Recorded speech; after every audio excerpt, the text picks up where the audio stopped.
Namaskar, welcome at English Study. I am Rekha Gupta. Today we will discuss on 20 more questions of English literature with practice set 10. तो please video को like और share करें. Do not forget to subscribe the channel. Question number 1. Marlowe's mighty line. This phrase refers to his blank verse. Marlowe's mighty line, ये जो phrase है ये Marlowe के blank verse के लिए बोला गया है. मीन्स मार्लो के जो माइटी लाइन्स क्या है उनके ब्लैंक वर्ड्स हैं. Second question, on whose tomb the following lines have been inscribed.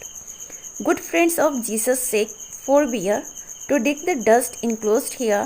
Blessed be the man that spears these stones, and cursed be he that moves my bones. तो ये बताना है कि ये लाइन्स किसके टोम पर लिखा गया है. तो वो है शेक्सपियर्स टोम. तो शेक्सपियर के जो टोम है उस पर ये सारे लाइन्स लिखे गए हैं. Good friend of Jesus sake forbear to dig the dust enclosed here. इसे थोड़ा सा देख लेंगे, आपको याद हो जाएगा. Now we will move to next question. The one that traces the genealogy of a shoe maker is the gentle craft. Shoe maker के जेन्योलॉजी को किसने ट्रेस किया है? द जेंटल क्राफ्ट ने. How many tales were actually planned by Chaucer for his Canterbury tales, but how many could be completed.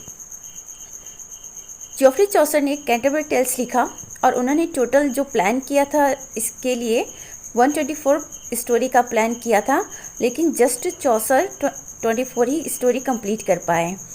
और इसमें क्या था कि जितने भी पिलग्रिम्स हैं वो दो दो कहानियाँ सुनाएंगे और जो बेस्ट होगा उसको गिफ्ट के तौर पे क्या मिलेगा? सपर मिलेगा, रात का खाना मिलेगा. तो इसके लिए इन्होंने टोटल 124 स्टोरी को प्लान किया था, लेकिन चौसर ने सिर्फ 24 स्टोरी ही कंप्लीट कर पाए थे. इसे याद रखेंगे, कितना स्टोरी कंप्लीट हुआ था? 24. और कितना उन्होंने प्लान किया था? 124. Now question number 5. The tales are all in verse except 2. Which are the one in prose. देखिए, चौसर ने जितने भी टेल्स कैंटरबरी टेल्स में यूज किया है वो सभी वर्स फॉर्म में है. सिर्फ 2 स्टोरी हैं जो कि वो प्रोज फॉर्म में है. मीन्स वो वर्स फॉर्म में नहीं है, क्योंकि उसमें कोई राइम रिदम वगैरह कुछ भी नहीं है. तो वो है चौसर का टेल है, टेल ऑफ मेलिबी, और पार्सेट का टेल है. तो ये दोनों जो टेल हैं वो प्रोज फॉर्म में है, न कि पोएट्री फॉर्म में. Now question number 6. There is one tale in the Canterbury tales which is a shrewd satire on unequal marriage. Which one is that? The merchant's tale of January and May. Canterbury tales का वो tell बताना है जो कि unequal marriage पे satire करता है. तो वो कौन सा टेल है? मर्चेंट का टेल है, जो कि मर्चेंट ने सुनाया था, और वो टेल है जनवरी एंड मे की. Now question number 7. Name the longest tale in the Canterbury tales. तो जितने भी 24 टेल्स कंप्लीट हुए थे कैंटरबरी टेल्स में, उसमें सबसे लंबी टेल है नाइट्स की tell. Question number 8. An interesting work of this period is a worst debate of two birds who educate their relatives' merits. What is the name of the poem which is often found in the school anthologies in India? तो यहाँ पे पूछा गया है कि एक ऐसे work के बारे में बताना है जिसमें 2 बर्ड्स क्या करती हैं, अपने रिलेटिव्स की मेरिट्स के बारे में बताती हैं. तो वो पोएम्स हैं कुकू सॉन्ग. और ये जितने भी इंडिया के स्कूल लेवल के बुक्स हैं उसमें देखने को मिलता है. तो यहाँ पे यही क्वेश्चन कहा गया है कि इंडिया के स्कूल लेवल पे जो बुक्स दिखाई देते हैं उसमें एक ऐसे वर्क के बारे में बताया गया है जिसमें 2 बर्ड्स क्या करती हैं, अपने अपने रिलेटिव्स की मेरिट का गुणगान करती हैं. तो वो है cuckoo song. Next question is Sir Gawain and the Green Knight is a romance. Sir Gawain and the Green Knight एक वर्क है, और ये कैसा वर्क है? ये रोमांस वर्क है. Question number 10. In the 15th century, Scottish poetry flourished in England. Name the few Scottish poet. 15th century में जो स्कॉटिश पोएट्री है बहुत ज़्यादा फ्लोरिश हुआ था इंग्लैंड में. तो कुछ इंपॉर्टेंट जो स्कॉटिश पोएट है उनके नाम बताने हैं. तो हेयर इज सम.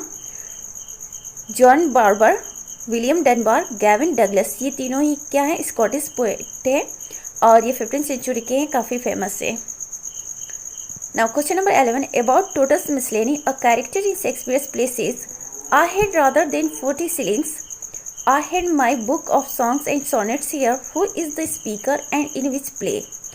देखिए शेक्सपियर के प्ले में एक कैरेक्टर है जो टोटल्स मिसलेनी के बारे में बताता है और वो कहता है कि I had rather than 40 shillings I had my book of songs and sonnets. तो वो कौन कैरेक्टर है?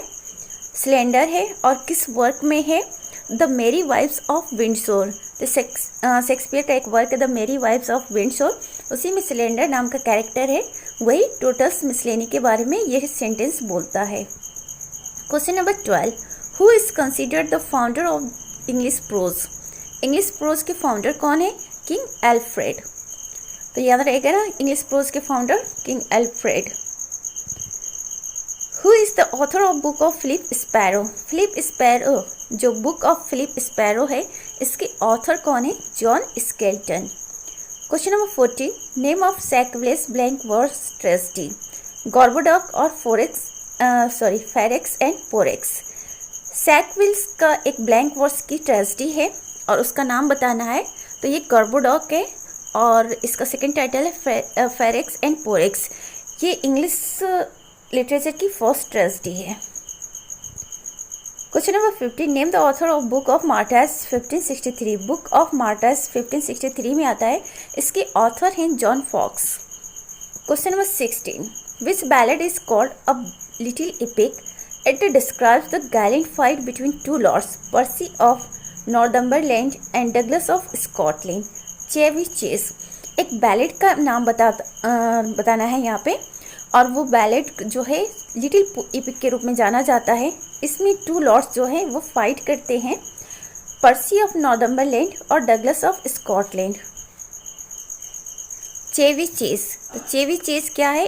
अ लिटिल एपिक की तरह कहा जाता है और इसमें दिखाया गया टू लॉर्ड्स के फाइट को, पर्सी ऑफ नॉर्थम्बरलैंड और Douglas of Scotland. Question number 70, which month figures in the prologue to Canterbury tales? Canterbury tales में वो कौन सा मंथ है जिसके बारे में जिक्र किया गया है? तो that is month of April. Question number 18, which is the example of love lyric? तो यहाँ पे बताना है, एक एग्जाम्पल देना लव लिरिक का, that is Alison. Question number 19, a noteworthy work produced under the French influence in England was Layamon's voluminous poem of about 30,000 lines named Brut. What is this book about? तो यहाँ पे बताना है, एक बहुत ही important work है और उस पर फ्रेंच इन्फ्लुएंस देखने को मिलता है इंग्लैंड में, जो कि लेमन्स का वॉल्यूमिनस पोएम है। लेमन्स और राइटर हैं और इनके 30,000 लाइन की ये पोएम है और उस पोएम का नाम है ब्रूट। तो इस बुक में किस चीज़ के बारे में बताया गया है? It is a legendary history of British. तो ये ब्रिटिश की जो लेजेंडरी हिस्ट्री है उसी के बारे में 30,000 लाइन्स में बताए गए हैं और the name of the book is Brut and the name of the author is Layamon. What is the subject of Gower's Confessio Amantis? तो this is last question of today's video. जो Gower's की कॉन्फेसियो एमनिटीज है, इसके subject बताने हैं, तो the subject is love. Gover's Confessio Amantis. Subject is love. This is all about for today's video. तो please video को लाइक और शेयर करें. Do not forget to subscribe the channel. Thanks for watching.